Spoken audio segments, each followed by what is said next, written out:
Hello and welcome to our study of the Bible chapter by chapter. We're in Zechariah chapter 9. We'll look forward to seeing what vision we've got going on today. Verse 1, a revelation. Yahweh's word is against the land of Hadrach and will rest upon Damascus. For the eye of man and all the tribes of Israel is towards Yahweh, and Hamath also, who borders on it, Tyre and Sidon, because they are very wise. Okay, so we've got this word going out to kind of the nations, and everybody's looking towards God. Let's see what we've got. Tyre built herself a stronghold and heaped up silver like the dust and fine gold like the mire of the streets. She is so wealthy. You know, you look outside your door and you see dirt. Well, they look outside their door and they see gold and silver. They're so wealthy. Behold, the Lord will dispossess her, and he will strike her power in the sea, and she will be devoured with fire. Look, it doesn't matter how wealthy you are. If it is your time to be judged, God will judge you. It will happen. And this is the fear, I think, for modern day countries, is we feel like, hey, we're doing great. But if we're out there not living for God, if we're not striving to bring the gospel to the nations, if we're not being obedient, why would we not get judged? Like all of these nations before us. Verse 5, Ashkelon will see it and fear. Gaza also will writhe in agony, as will Ekron, for expectation will be disappointed, and the king will perish from Gaza, and Ashkelon will not be inhabited. These are all cities of the Philistines. So, Gaza, Ekron, Ashkelon, they were all Philistine cities. So Tyre's getting judged, and now we're looking at Philistia, the country, which, by the way, isn't around, which isn't a big enemy in the days of Jesus. So somewhere between exile and Jesus's time, judgment. It's about roughly 430 years, 450, something like that. This would have come down. And then sometime in that span, destruction. This could have been the Romans coming in. Could have been. So let's continue. Foreigners will dwell in Ashdod, and I will cut off the pride of the Philistines. I will take away his blood out of his mouth, and his abominations from between his teeth. And he will also be a remnant for our God, and he will be as a chieftain in Judah, and Ekron as a Jebusite. Jebus was Jerusalem before. When you look deep in the Old Testament, before the Israelites show up, Jebus and the Jebusites lived in Jerusalem. I will camp around my house against the army, and no one will pass through or return, and no oppressor will pass through them anymore, for I have now seen with my eyes. So, judgment, judgment, judgment coming on. Verse 9, rejoice greatly, daughter of Zion. Shout, daughter of Jerusalem. Behold, your king comes to you. He is righteous and having salvation, lowly and riding on a donkey. When you're reading through the prophets, it's just so amazing because you're reading through them and he's talking about the countries that are, and all of a sudden, bang, he's talking about Jesus. It's like a big shift in gears. And this is why prophecy is so tricky. From sentence to sentence, change. Right? We're talking about how, Philistia is going to be judged as a nation, and how Tyre is going to be judged as a nation. And now suddenly we're on, your king coming riding on a donkey's colt. Palm Sunday, right here, right? This is what this is talking about.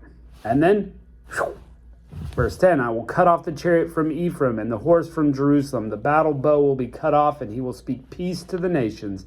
His dominion will be from sea to sea and from river to the ends of the earth.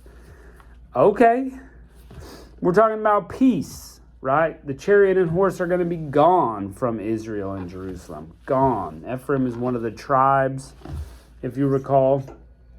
So now Israel is going to have their king come. He's going to ride on a donkey's colt, and they're going to have peace, and his dominion will be from sea to sea. He's going to have everywhere along the earth. And to be fair, again, tricky about prophecy, both of these are true about Jesus. Absolutely true. But it's two pieces of who Jesus is on earth. The first piece, the suffering servant, Jesus Christ riding in on the back of a donkey, as he's been the suffering servant, teaching the people, doing miracles, pointing them to repentance, all those things, but not the triumphant king of the 1,000-year reign that we will see reigning there. And this last bit, peace from sea to sea, his dominion, his domain will be, that's that time. That's going to happen. Now, of course, it could be referring to that the kingdom of heaven full of believers everywhere on earth, which is true now. This is why prophecy is so tricky. But we see what we cannot do is excuse prophecy. We can't say, well, it doesn't matter. They were just saying stuff. No, it's all still relevant.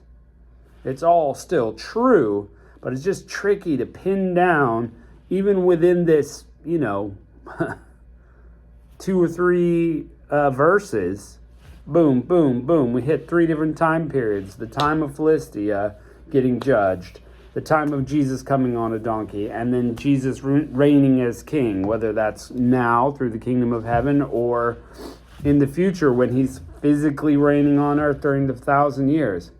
But the truth is, God is king. Jesus is king. It's going to happen. Verse 11, as for you also, because of the blood of your covenant, I have set free your prisoners from the pit in which there is no water. Turn to the stronghold, you prisoners of hope. Even today I declare that I will restore double to you. Okay, so this is hope. For those that were in exile, remember we're into Darius's reign maybe 4 years, and some exiles have begun to come back after the 70 years, but some people are still in exile by choice or whatever reason. They haven't quite left yet. So it's hope. Turn to the stronghold, prisoners of hope. I will restore double to you. For indeed I will bend Judah as a bow for me. I have a loaded bow with Ephraim. I will stir up your son, Zion, against your sons, Greece. Okay. If you've been through some of these others with me, okay, we just have to let you know that the biblical word there is not Hellenes, that kind of Greece. It is actually the word Javan, which it could have been the Greeks. But the Bible translators have translated the sons of Javan to be Greece. Historically, Greece has had these kind of things happen, but the sons of Javan, it goes way back. I think Javan is a grandson of Noah way back then. He's in the lineages. But the nation of Greece is an assumption. So just be careful. It doesn't have to be Greece. It could be a descendant of a different Western nation, or whatever, a descendant of Javan is what it is saying. So we just got to be careful with that there. Verse 14, Yahweh will be seen over them. His arrow will flash like lightning. The Lord Yahweh will blow the trumpet and will go with whirlwinds of the south. Yahweh of armies will defend them, and they will destroy and overcome with slings and stones.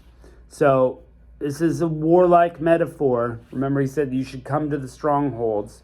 And so God is going to bring them back into the stronghold of Jerusalem. He's going to protect them with arrows that flash like lightning. The trumpet will be blown. It's a very warlike metaphor that God will protect them. And we see it. We see it other places, Battle of Armageddon, the battle at the end of the age and all of that kind of stuff. God, through warlike circumstances, does this kind of defending. So no surprise there. They will drink and roar as through wine. They will be filled like bowls, like the corners of the altar. Yahweh their God will save them in that day as the flock of his people, for they are like jewels of a crown, lifted on high over his land. And how great is his goodness, and how great is his beauty. Grain will make the young men flourish, and new wine the virgins. So you're going to have this overflowing bounty, blessings. God said, I'm going to double your blessings. He's going to take care of him. He's going to protect him. That's going to happen. And you can't look to see that Greece was overwhelmingly, protected against, Israel has been through it historically. If you look at that region, a lot of things happened. So this probably is at the end of time, though they may have had a few battles and times where this was completed. But God is going to do it. He's going to be reigning as king, Jesus Christ. You got to be on his team. You got to be on his team. You got to be there. Following his ways, and then he will protect you and bless the nation. And, specifically, we see this a lot talking about the Jewish nation and the Jewish people, being brought back in, and, was it 10? It was either 7 or 10 people holding the cloak of a Jew saying, lead us. We know you're going to God. We know he's with you. And so they're leading the nations to him once again. So there's a lot in there. There's a lot of trickiness, Again, with prophecy, we're not holding too tightly, but just being amazed that God is saying, one day I will stand up, protect my nation, defend them, and bless them. Oh, and let me tell you about Jesus Christ a little bit with the donkey there. So that's pretty cool. So great. Love Zechariah. It's a sleeper of a book if you haven't read it through before. Love it, love it, love it. Thanks for joining us today, and we'll see you next time.